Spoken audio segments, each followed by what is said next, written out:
Olá, meus amigos, sejam todos muito bem-vindos a mais um vídeo do canal Terra Brasilis News. Hoje, dia 16 de outubro de 2025, quinta-feira. Estamos aqui ansiosos para saber, ou para tentar saber, sobre a reunião que está ocorrendo exatamente agora lá na Casa Branca com o secretário de Estado Marco Rubio e o Mauro Vieira. São 16 horas e 25 minutos. Até agora não temos informação alguma, então eu vou passar a vocês o que temos de momento.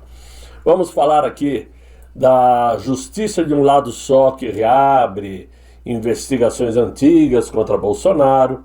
Vamos falar da decisão de Trump em mandar a CIA entrar dentro da Venezuela. Vamos falar de um bate-boca dentro daquilo que se chama de direita, né? Que foi tema aí do programa da Auri Verde Brasil hoje. Ou seja, temos muitos assuntos. Eu quero começar dizendo o seguinte, sobre esse retorno da justiça de um lado só. Porque a história política brasileira parece não se cansar de repetir os mesmos capítulos. Eles apenas mudam o alvo, mas nunca mudam o método. A Procuradoria-Geral da República agora resolve, através do Paulo Gonet, né, reabrir aquele inquérito que investigava Jair Bolsonaro por suposta interferência na Polícia Federal.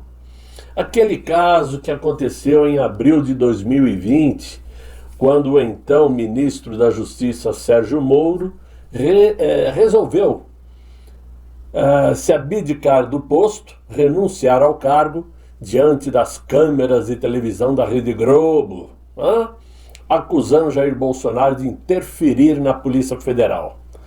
Muito bem, nós falamos muito sobre isso, o Brasil inteiro comentou, e esse caso já havia sido encerrado, arquivado em 2022, depois que a própria Polícia Federal havia concluído que não houve crime algum, não houve interferência alguma por parte do nosso presidente Jair Bolsonaro. Muito bem, mas o Brasil da toga militante, acaba aí mostrando que arquivamento ou encerramento de um inquérito não significa absolvição, desde que o investigado seja Jair Bolsonaro. Aí muda tudo. E o que está em jogo aqui não é uma nova prova, é a chance de requentar um assunto e poder atacar o mesmo inimigo.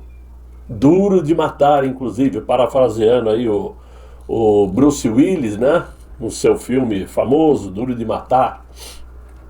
A PGR do Gonet, herdeira moral aí da ala mais alinhada ao sistema lulopetismo, voltou a mexer em um processo morto para dar sobrevida a essa narrativa de que Jair Bolsonaro interferiu na Polícia Federal.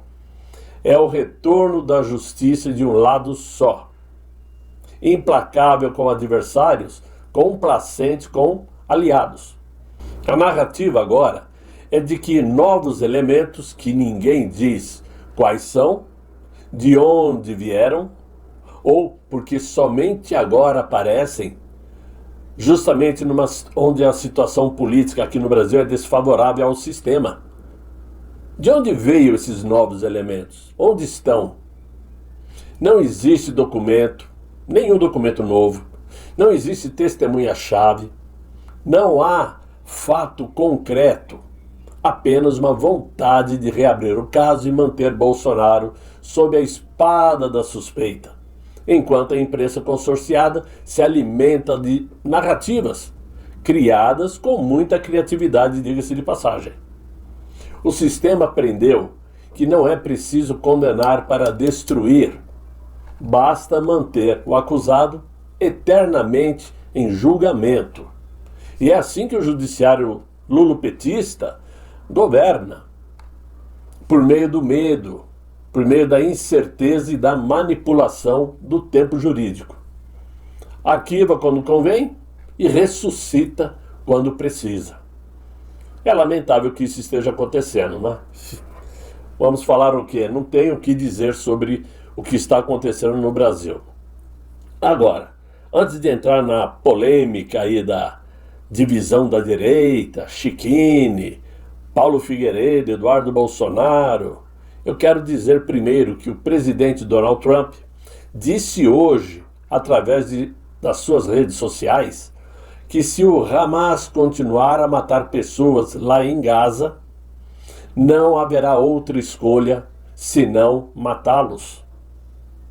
E isso intensifica a retórica contra o grupo, enquanto tenta, digamos, manter o cessar-fogo em Gaza.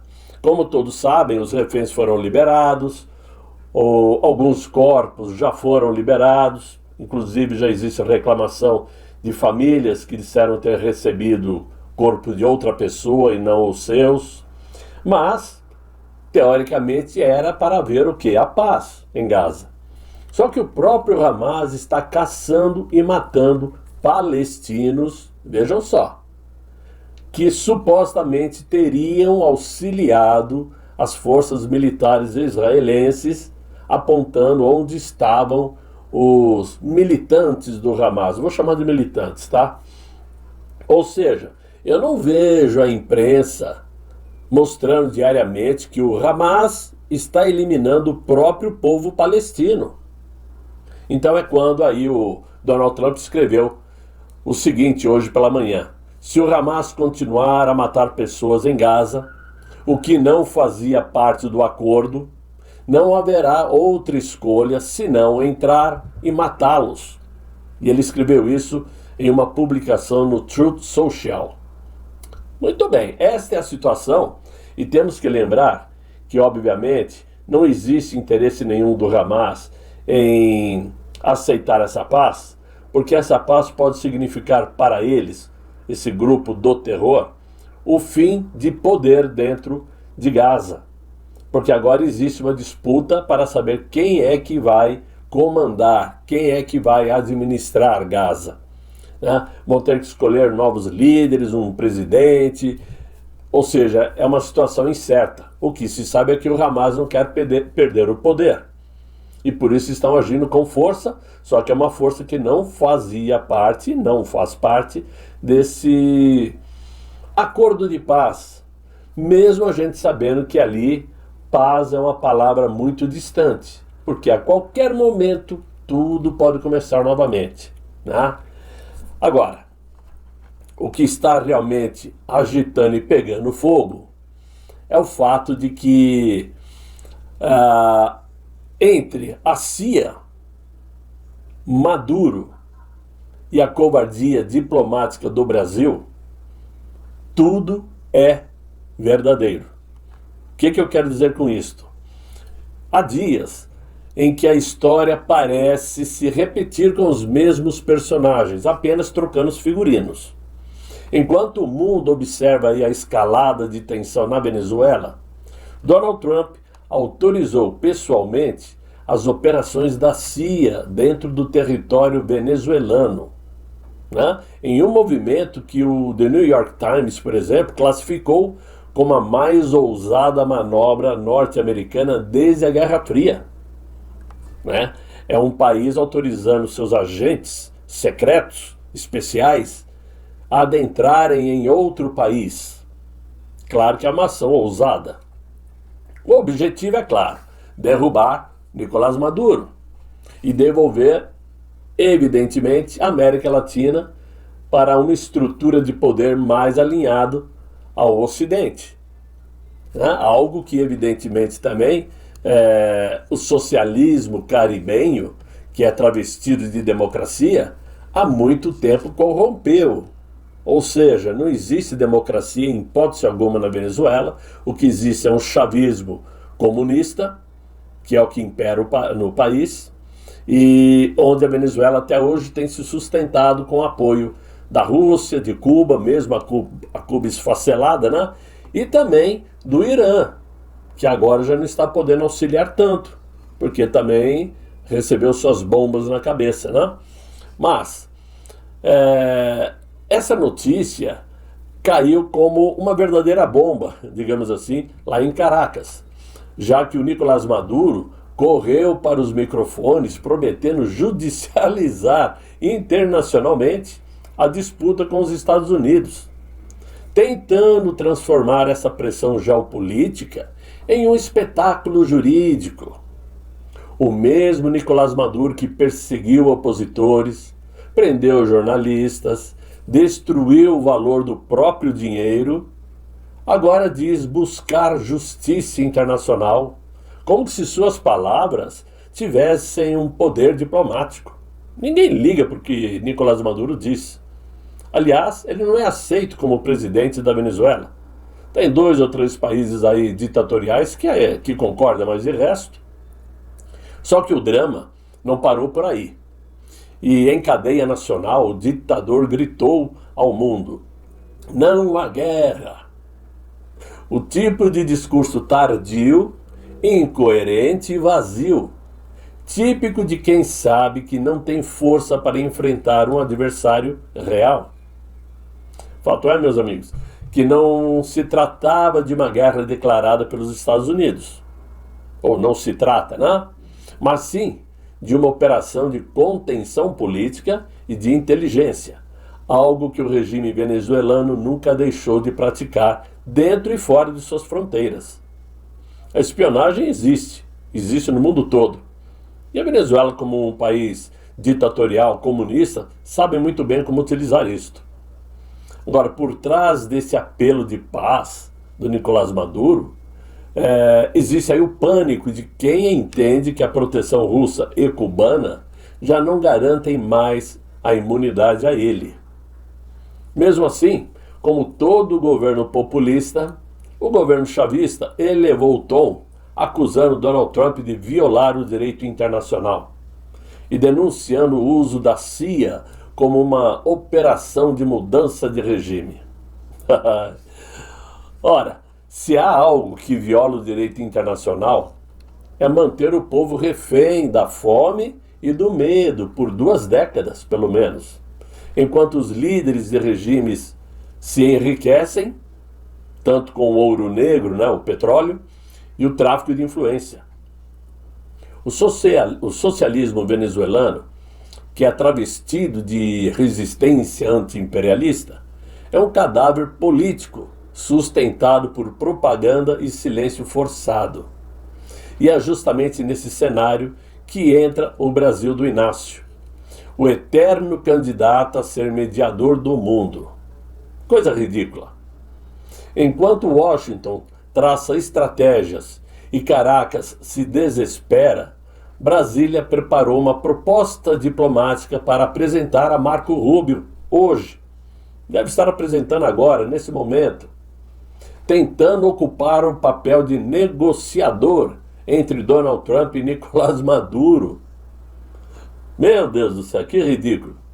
Só que esse gesto não passa de uma encenação diplomática, porque todo mundo sabe que não seria o Inácio que iria ser um intermediador de uma ação entre Donald Trump, que tem todo o poder de ação, e o Nicolás Maduro, que é o parceiro prioritário do Inácio, né? O governo brasileiro sabe que não tem esse peso militar, nem credibilidade moral para influenciar o jogo real de forças, mas age apenas para aparecer como protagonista, quando na verdade é coadjuvante de um enredo que se desenrola acima de sua capacidade de intervenção. A política externa do Inácio repete o mesmo erro de sempre. Ele quer falar em nome da paz, mas serve na prática como escudo de ditaduras. Ele quer dialogar com potências, mas se ajoelha diante de regimes falidos em nome de uma solidariedade latino-americana, que só existe nos discursos da esquerda. Enquanto Donald Trump age, o Inácio usa de bravatas. Enquanto os Estados Unidos operam, o Itamaraty se esconde atrás de propagandas de mediação, propostas de mediação. Enquanto Maduro treme, o Brasil hesita, temendo o quê? Temendo desagradar a Washington, mas também é incapaz de romper com Caracas. E ficar em cima do muro não é solução para ninguém. No fundo, o governo brasileiro tenta equilibrar-se aí sobre esse muro, que já desabou faz tempo, deixando claro que a suposta neutralidade é, na prática, covardia diplomática. A tentativa de mediar uma crise que envolve a CIA, a Venezuela e a Casa Branca soa mais como um delírio de grandeza do que estratégia de Estado. E enquanto Donald Trump reconstrói a política de força e Marco Rubio dita o tom das negociações, o governo brasileiro repete o mantra da paz, como se palavras bastassem para conter tiranos e restaurar democracias. Muito bem. Agora vamos tratar de um assunto aí espinhoso que tomou mais uma forma na manhã de hoje, durante o programa lá da Auriverde do Alexandre Pitoli. Muito bem. Eu falo espinhoso porque existe os prós e os contras, os que apoiam e os que não apoiam, sobre o acontecido. Vamos começar dizendo que o caso Felipe Martins, aqui no Brasil, ainda continua em aberto e o Felipe continua preso. Porque o próprio ministro que já foi sancionado não sabe como desmanchar o que foi começado de forma fraudulenta, conforme o próprio comunicado do CBP americano, o centro que controla a imigração, a entrada de imigrantes nos Estados Unidos. Ele não sabe desatar este nó que foi dado por ele mesmo. Só que tudo começou, esse imbróglio que surgiu aí entre ontem e hoje, tudo começou quando o jornalista Paulo Figueiredo, que é também vou chamar de influenciador, mas influenciador, a meu ver, não existe, porque as pessoas precisam se influenciar para chamar alguém de influenciador, né?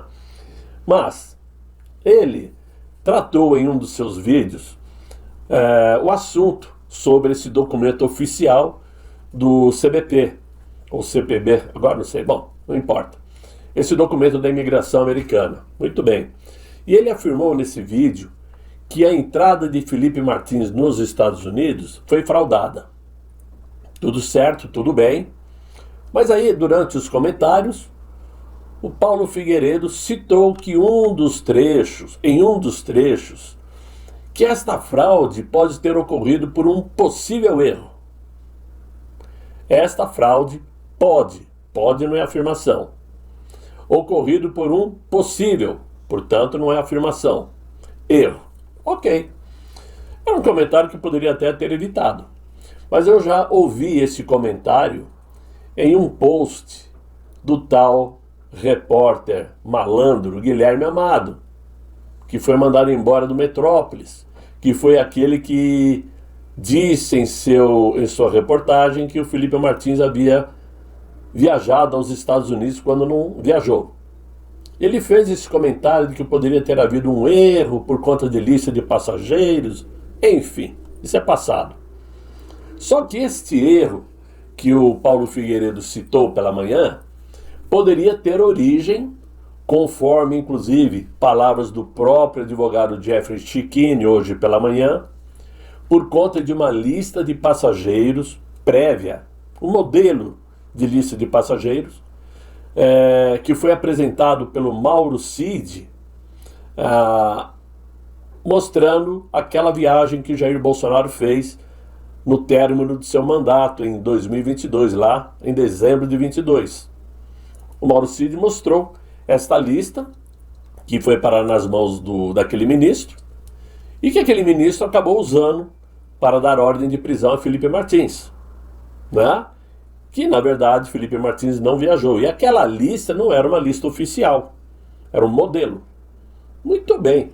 Esse assunto, então, saiu ontem à noite, num comentário do Figueiredo, causou aí um chiado muito forte, e o advogado Jeffrey Chikine compareceu hoje no programa lá da Auriverde para desmentir o Paulo Figueiredo. Muito bem, até aí tá tudo certo, é o direito de cada um. A questão que eu vejo é o seguinte: cada macaco no seu galho.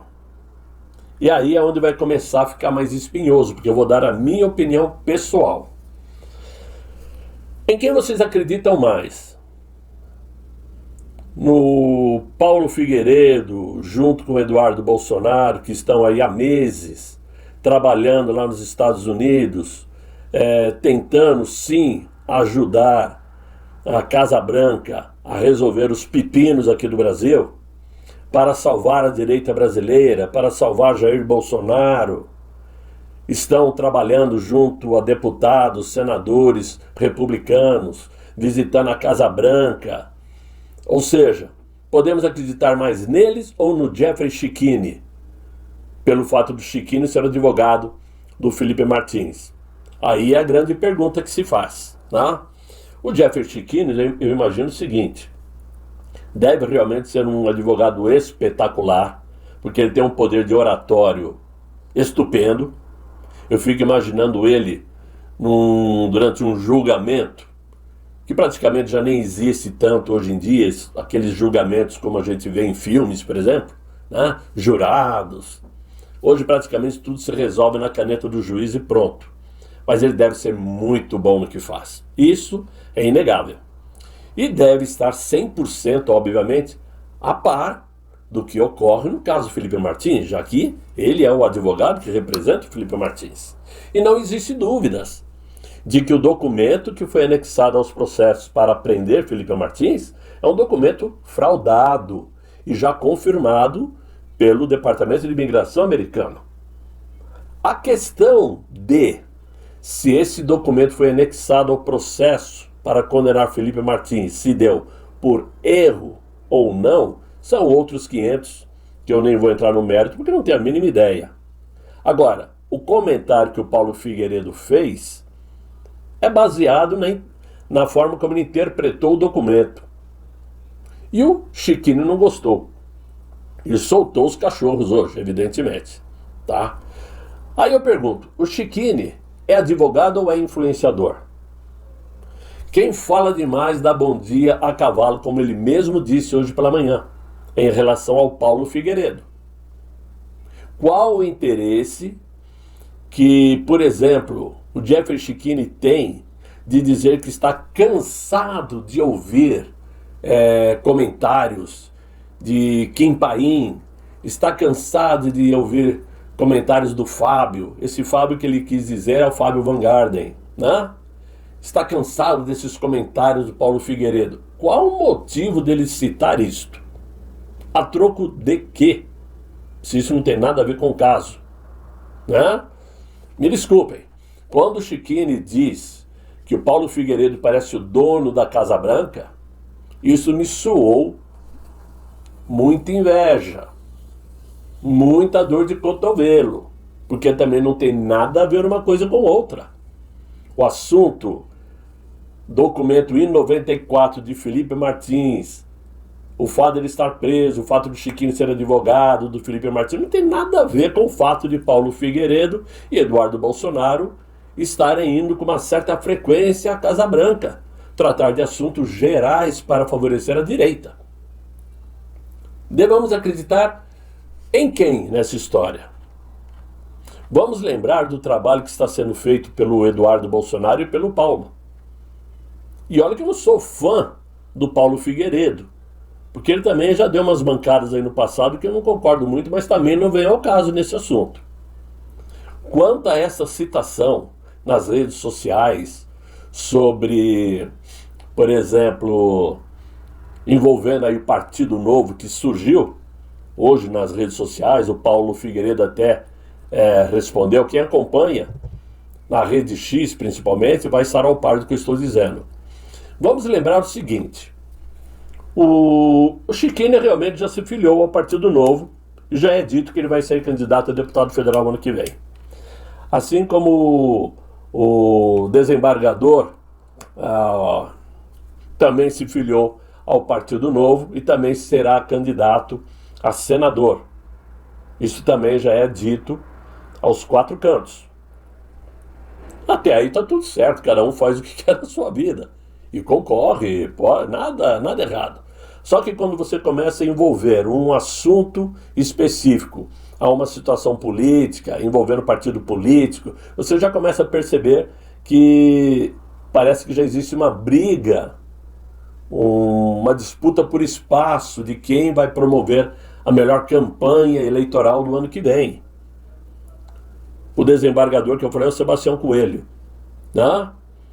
Então, dizem que tanto ele como o Chiquini já estão filiados ao Partido Novo, sairão candidatos junto com o Ricardo Salles, né?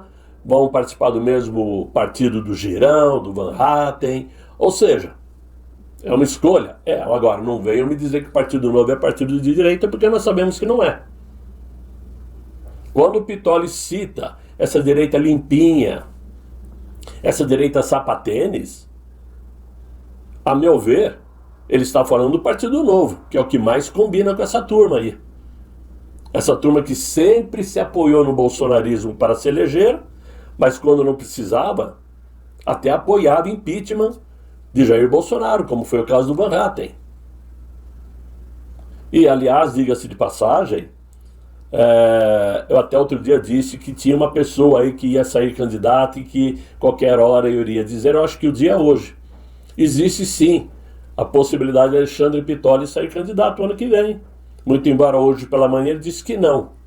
Mas eu vou colocar esse videozinho aqui para vocês agora, para vocês tirarem a conclusão. Prestem atenção. Que tive a oportunidade de encontrar e abraçar ontem no plenário, né, da Câmara. E ele está pronto para conversar conosco. Já quer sair em sua defesa antecipadamente, previamente, Olavo? Não, é só elogiar um deputado de direita, competente, inteligentíssimo, economista, diferenciado. Elogios para tentar vacinar os ataques, é isso? Não. E Harris... Pois, o terno do Olavo também... Pois não, Olavo, mais alguma coisa? De toda essa qualificação, e hair stylist. É um leque de competências. São muitas. Que é de comer ou de passar no cabelo? Hair o quê? É de cabeça, de cabelo. Hair stylist? Um estilista de cabelo. A Vila Falcão não vai admitir você falando uma palavra como essa. Jamais. Perdão. Jamais. Perdão. Ainda bem que não está no rádio agora. Ô Macon, querido, bom dia. Essa das antigas. Até fiquei feliz de te ver lá ontem, já se ambientando, né? A gente faz toda essa torcida para que tu, a partir do ano que vem, concorra a deputado federal também, esteja lá conosco. Seria um baita deputado federal, um reforço de peso, né, Silvio Navarro? De peso, né? E ele estava ainda com o Luiz lá, para ele parecer magro, ele leva o Luiz. O guri tem estratégia, é impressionante. Saca. Agora, está errado ele ser candidato? Claro que não. Claro que não. Ele pode ser candidato. E eu tenho quase que certeza absoluta que ele sendo candidato a deputado federal, ele ganha. Facilmente. Tem seguidores para isso. Né? Agora, eu começo a entender e juntar os pontos. Chiquini é um frequentador assíduo da Auriverde. Van Hatten por várias vezes. Ricardo Salles já veio por várias vezes. Girão por várias vezes. O Sebastião Coelho por várias vezes. Vira e mexe, ou quase todo dia, ele desce além em Tarcísio de Freitas, mete o pau em Tarcísio de Freitas. Eu fico perguntando o quê? O seguinte, será que não existe o interesse, talvez, quem sabe, ele pensando em se filiar ao Partido Novo também, que vai ter como candidato o Zema, né, que é do Partido Novo? Será que tudo isso não se trata de uma preparação política para 2026, porque esse assunto do Felipe Martins de ontem para hoje tomou uma proporção sem sentido, me desculpem. O que Paulo Figueiredo fez ontem foi um comentário de um possível erro. E daí? Se ele estiver errado, não vai mudar nada o rumo da história. Para que então o Chiquini hoje de manhã soltou os cachorros de uma forma aí absurda, dizendo que senadores republicanos estão preocupados com a fala do Paulo Figueiredo? Me desculpem, eu acho que está um pouco exagerado isso. Quais senadores republicanos tiveram contato com o Chiquini? Nesse caso, eu acredito que quem tem mais contato com senadores republicanos é Paulo Figueiredo e o Eduardo. Aliás, o próprio Eduardo Bolsonaro fez este post hoje na Rede X. Preste atenção. Vocês estão vendo. Está claro que o Eduardo Bolsonaro está apoiando e defendendo quem? O Paulo Figueiredo. Não é o Chiquini. Então, minha gente, o que eu quero dizer com tudo isso, por isso que eu falei que é assunto espinhoso, é fofoca, é fuxico, bate-boca, e que na verdade não ajuda em nada a direita brasileira, não ajuda em nada o conservadorismo, é que na verdade quando começa a entrar interesses pessoais dentro de um cenário como o que está acontecendo agora, realmente a situação começa a ficar preocupante, porque agora é o momento de realmente focarmos no que interessa, que é que, por mais difícil que pareça, continuar insistindo na anistia geral, ampla e irrestrita. É continuar insistindo numa luta para que, de repente, através dos Estados Unidos, o nosso presidente consiga sua liberdade, junto com todos aqueles que estão presos. E não ficar com picuinhas, porque um disse uma coisa, o outro disse outra. O próprio Alexandre Pitoli falou isso de manhã, que sobre a eleição ele só vai discutir depois. Por enquanto ele só quer tratar de salvar aí os presos e o Jair Bolsonaro, o que está correto, está perfeito. É nisso que temos que focar. Eleição é para o ano que vem. E muita água vai passar por debaixo dessa ponte. Agora, entre Eduardo Bolsonaro e Paulo Figueiredo versus Chiquini, eu estou mais com o Figueiredo e com o Eduardo. Me desculpem, tá? Eu acho que tem gente que fala demais e dá bom dia ao cavalo, sim. É a minha opinião, claro, cada um pensa como quer. Mas eu precisava tratar desse assunto porque virou notícia hoje cedo, né? Então não tinha como ficar quieto. Eu só vou dar aqui uma espiada, ver se saiu alguma notícia sobre a reunião lá, mas ainda não saiu nada. Então, meus amigos, por enquanto, era isso que eu tinha para vocês. Eu espero que vocês tenham gostado desse vídeo. Se não gostaram, me desculpem, mas tudo é notícia, tudo é assunto. E se gostaram, deixem os likes, por gentileza, nesse vídeo. Chamem seus amigos para me acompanhar aqui no Terra Brasilis News. E eu espero que vocês tenham um excelente final de noite, muito bom descanso. E espero também encontrá-los amanhã em um novo vídeo, se Deus quiser e Ele há de querer. Fiquem todos muito bem, fiquem com Deus. Tchau, tchau.